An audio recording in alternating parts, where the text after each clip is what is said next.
Olá, eu sou Maria José de Carvalho, aluna do curso de Administração Pública pela Federal EAD Polo Simplício Mendes. E hoje nós vamos falar sobre diplomacia como instrumento do Estado. O que é diplomacia e qual a diferença entre diplomacia e persuasão? Diplomacia e conflito.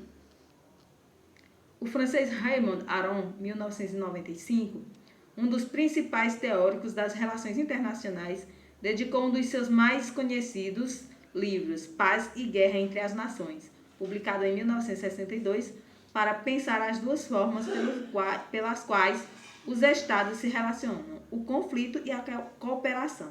Segundo o autor, os estados praticavam suas relações externas combinando ou alternando táticas de negociação e enfrentamento, que levavam, respectivamente, à celebração de acordos, parcerias e alianças, ou à guerra. Todo Estado teria, assim, dois meios para colocar em movimento suas relações com outros países. E para ilustrar esse duplo mecanismo, Aron elegeu as imagens do soldado e do diplomata, utilizando o soldado ou diplomatas, ou seja, a força militar ou a persuasão diplomática. Os estados buscariam alcançar seus objetivos nas relações internacionais. Existem duas distinções.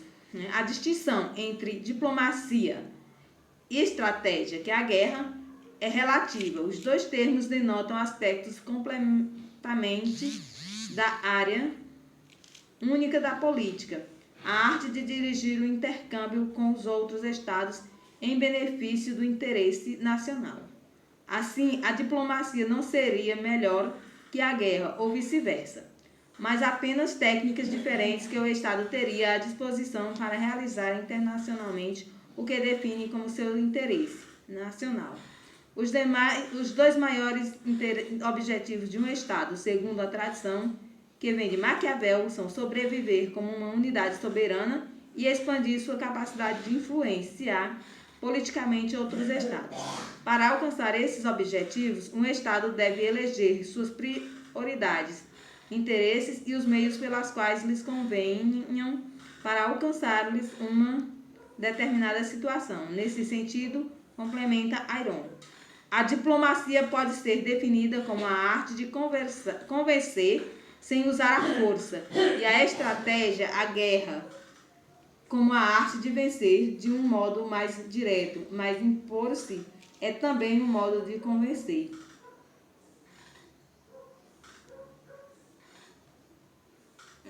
Considerando as articulações entre diplomacia e força militar como um mecanismo de disputa ou dispositivo militar que estados modernos desenvolveram em primeiro lugar para sua proteção e depois para ousar aumentar sua capacidade de exercer poder sobre outros estados.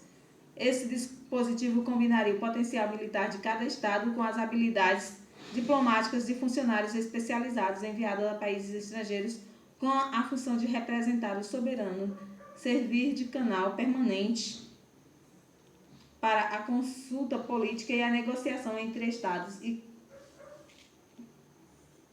coletar dados sobre a situação política, econômica, militar e social do país em que estivesse para informar o seu governo.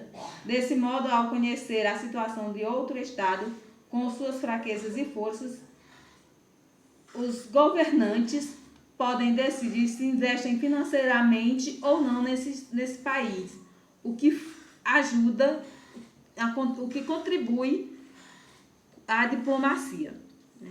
A diplomacia ajuda na negociação, na busca de investimentos estrangeiros para que empresas estrangeiras ou outras formas de investimento estrangeiro entre exportação e importação também possa ocorrer entre um país e outro. Por isso é importante a diplomacia. No Brasil existem diplomatas de carreira que são formados em diplomacia e que atuam nessa área, como os consulados, para comandar os consulados, como cônsul embaixadores. Essas são as pessoas que trabalham com diplomacia. São os chamados diplomatas de carreira. Bom, gente, era isso que eu tinha para falar para vocês. E bom, vamos lá.